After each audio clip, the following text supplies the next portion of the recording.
Hello दोस्तों, welcome to the buzz the brave manga. आज हम ग्लोबल फ्रीज का नया चैप्टर कंटिन्यू कर रहे हैं जो मैंने आपके लिए इंग्लिश में रिवराइट किया है। पूरा विजुअल्स और एडिट्स मैंने खुद बनाया है ताकि एक्सपीरियंस स्मूथ रहे।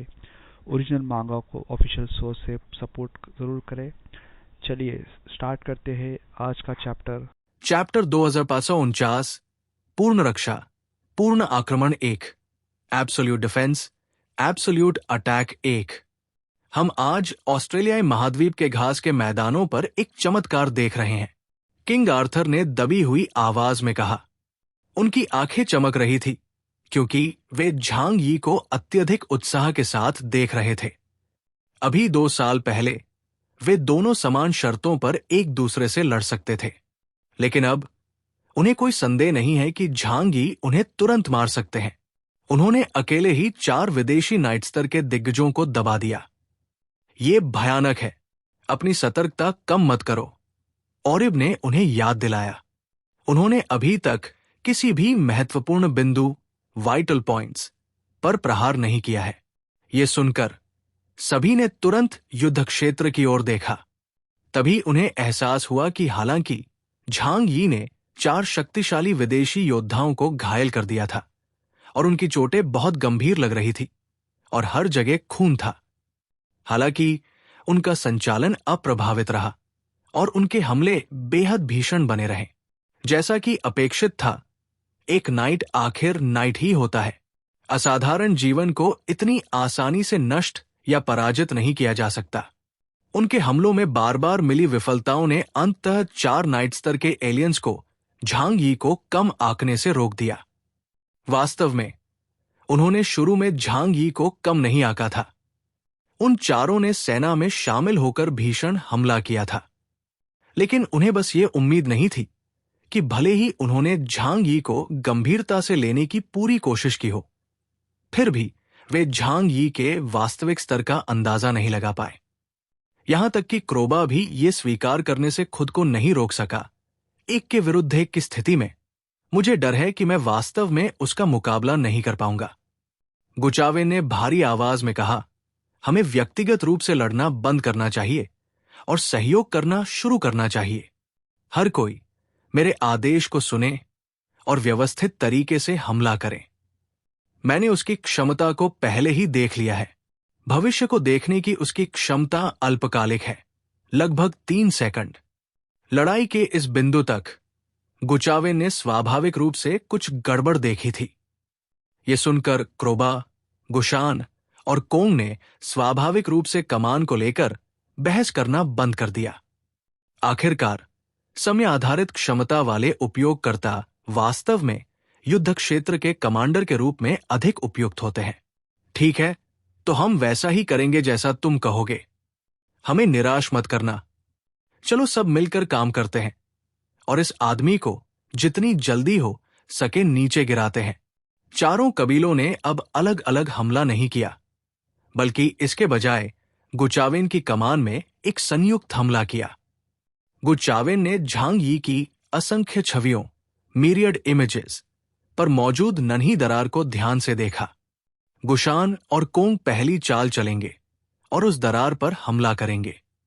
अंत में क्रोबा दरार को खोलने के लिए अपनी स्थानिक शक्तियों, स्पेशल पावर्स का उपयोग करेगा। क्रोबा की क्षमता झांग यी के माय मैनिफेस्टेशंस, मीरियड मैनिफेस्टेशंस के लिए सबसे विनाशकारी है, क्योंकि शैटरिंग वॉइड कैनन स्थानिक टुकड़ों के साथ अपनी सीमा के भीतर सब कुछ नष्ट कर देता है। जब स्थानिक टुकड़े आयामी द्वारों में समा जाते हैं तो वे स्थानिक विकार पैदा करते हैं, जिससे विनाश होता है। गुचावेन को इसका एहसास हुआ, इसलिए उन्होंने क्रोबा को झांग यी की रक्षा को छिन्न भिन्न करने वाली मुख्य शक्ति के रूप में व्यवस्थित किया। ठीक है, चलिए शुरू करते हैं।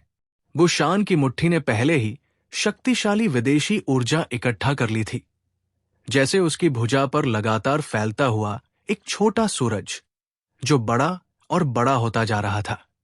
आकाश ने खुद को एक विशाल विंड क्राउन, वाइन क्राउन में फैला लिया और तूफान ने पूरे ऑस्ट्रेलियाई घास के मैदान में विशाल बादल बना दिए, जिसमें दहाड़ती हवाएं दुनिया को नष्ट करने की धमकी दे रही थी।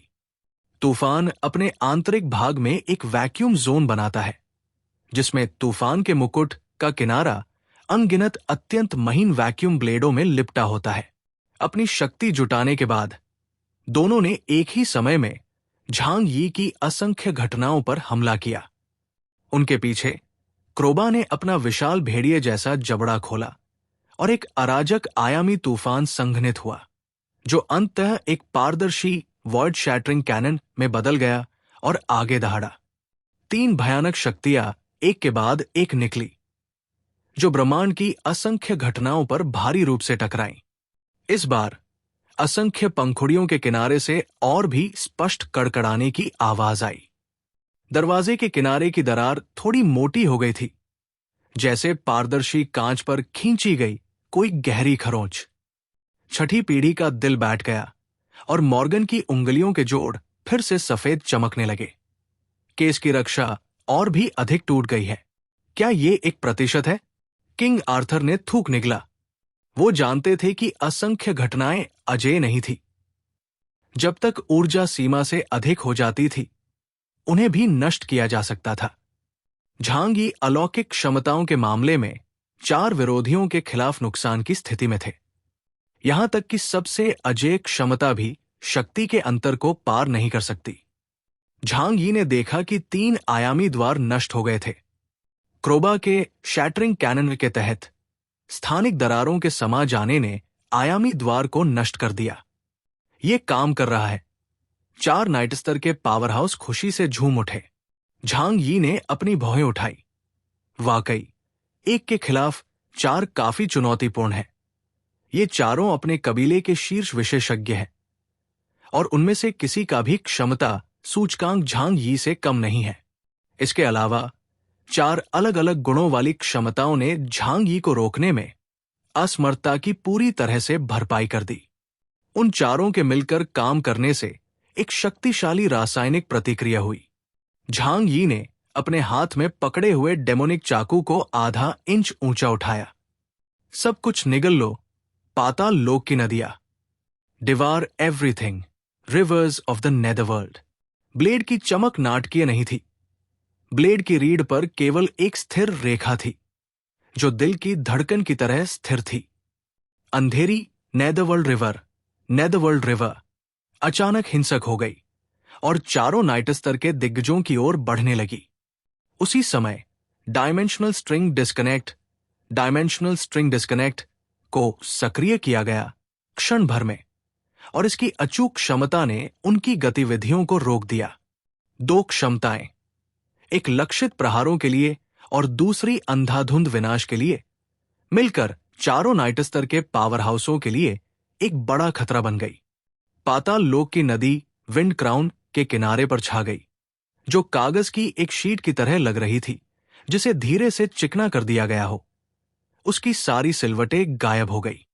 आयामी स्ट्रिंग फ्रैक्चर ने गुशान के भारी कवच को छुआ, और उसके सुरक्षा कवच पर छोटे, लगभग अदृश्य काले फूल फूट पड़े, जैसे रात के समय लोहे पर उंगली का निशान छोड़ दिया गया हो। क्रोबा की छाती पर एक दरार चमक उठी, जिससे उसके सूट के अंदर एक चिकना, पतला जोड़ दिखाई देने लगा, जिसमें लाल बाल जैसी खून की एक रेखा थी, जिससे खून बह निकला। नेदरवर्ल्ड के ब्लेड ने गुचावेन के टाइम बबल के किनारे पर वार किया, और टाइम बबल की सतह पर महीन तराजू स्केल्स की एक परत दिखाई दी। प्रत्येक पैमाना एक छोटा कारण और प्रभाव था जिसका निर्णय लिया गया था, और वे बर्फ के टुकड़ों की तरह छिल गए। ये कैसे संभव है?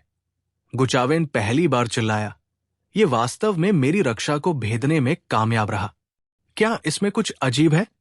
झांग यी ने शांति से कहा, तुम मेरा अतीत देख सकते हो, लेकिन मैं तुम्हारा भविष्य देख सकता हूं। जब तक निकट भविष्य में सबसे उपयुक्त हमले की विधि का उपयोग किया जाता है, तब तक तुम्हारी रक्षा अर्थहीन है, क्योंकि झांग यी ये निर्धारित करने के लिए प्रयोग कर सकते हैं कि 3 सेकंड के भीतर कौन सा हमला सबसे प्रभावी है। ये बच्चा, क्रोबा ने अपने होठों के कोने से खून चाटा, दिलचस्प है। जैसे ही वे चारों एक और चाल चलने वाले थे, झांग यी ने उन्हें मौका नहीं दिया। समय आ गया है। आधा दिन तक हमले झेलने के बाद ऊर्जा भंडारण पूरा हो गया है। ये ईश्वर के नाम पर तुम पर निर्णय सुनाने का समय है। अगले ही क्षण झांग यी ने अपना बायां हाथ उठाया, 5 उंगलियों से आसमान की ओर इशारा किया। उन्होंने पहले गड़गड़ाहट, बिजली, हवा और शैटरिंग वॉइड कैनन की शेष ऊर्जा के साथ साथ गुशान, ग्रेट रीइंकार्नेशन कैनन के झटकों को भी अवशोषित कर लिया था, जिसे उन्होंने अपने सर्वव्यापी गोदाम में जमा कर दिया था। अब उन्होंने आसमान में उस गोदाम का दरवाजा खोल दिया। अब अपने सभी हमलों की तीक्ष्णता का स्वाद चखो। ये मेरा सबसे शानदार प्रहार है, एक ईशनिंदा वाला कार्य। झांग यी के होठों के कोने पर एक क्रूर मुस्कान आई। आसमान में अचानक काला सूरज जल उठा, और गर्मी तापमान से नहीं, बल्कि एक अतुलनीय रूप से शक्तिशाली ऊर्जा पिंड के अत्यधिक दबाव से आ रही थी। चैप्टर 2450, पूर्ण रक्षा, पूर्ण आक्रमण 2, absolute defence, absolute attack 2। Zhang Yi के शरीर पर टर्मिनेटर आर्मर पूरी तरह से सील था। उसकी प्रत्येक प्लेट कसकर बंद थी, एक टैंक की तरह जो ऊपर मौजूद काले सूरज की किसी भी गर्मी से रक्षा कर रही थी। यहां तक कि झांग यी को भी ये चाल सावधानी के साथ इस्तेमाल करनी पड़ी थी।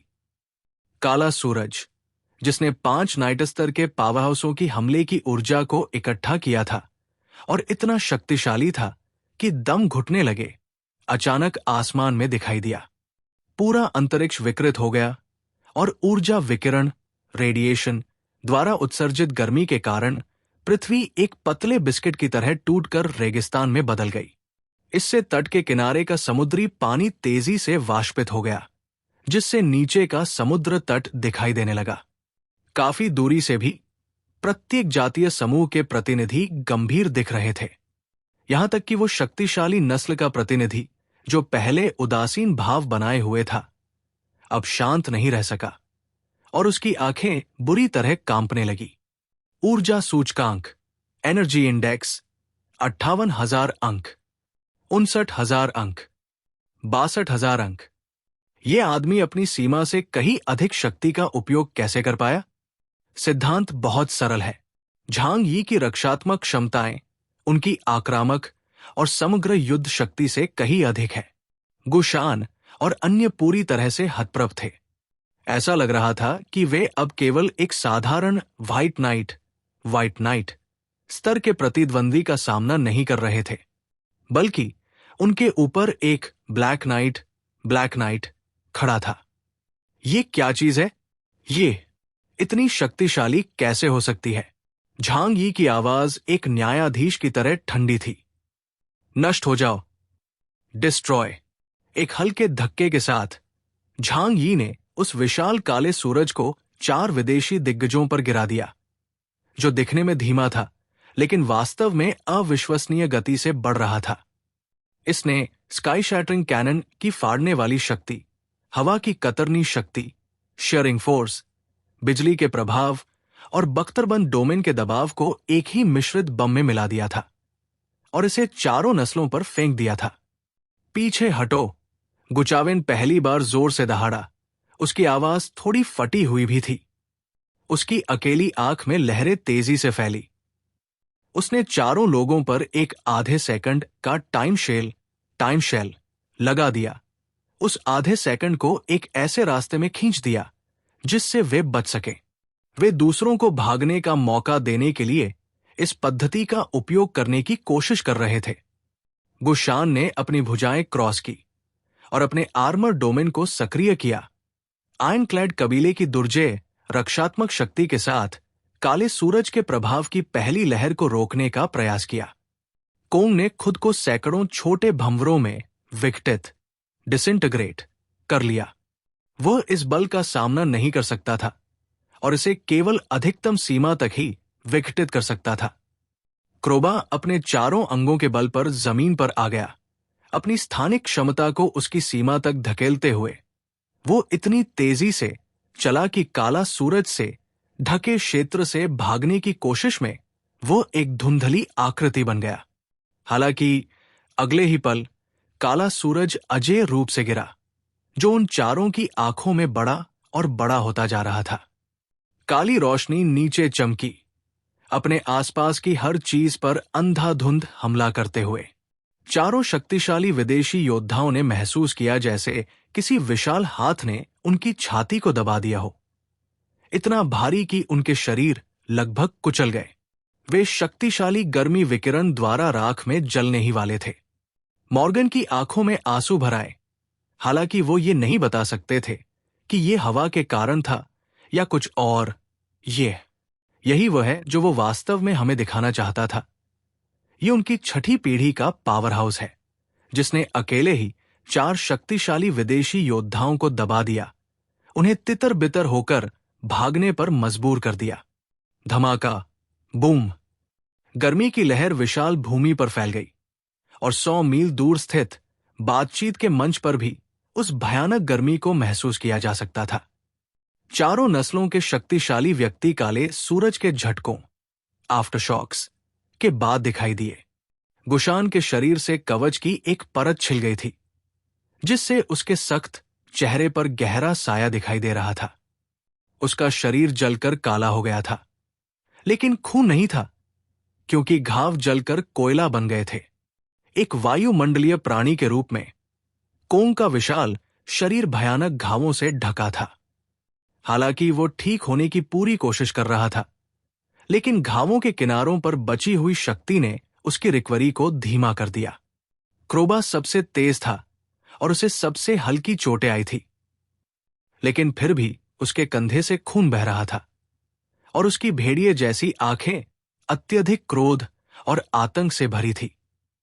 गुचावेन की स्थिति भी बहुत बेहतर नहीं थी।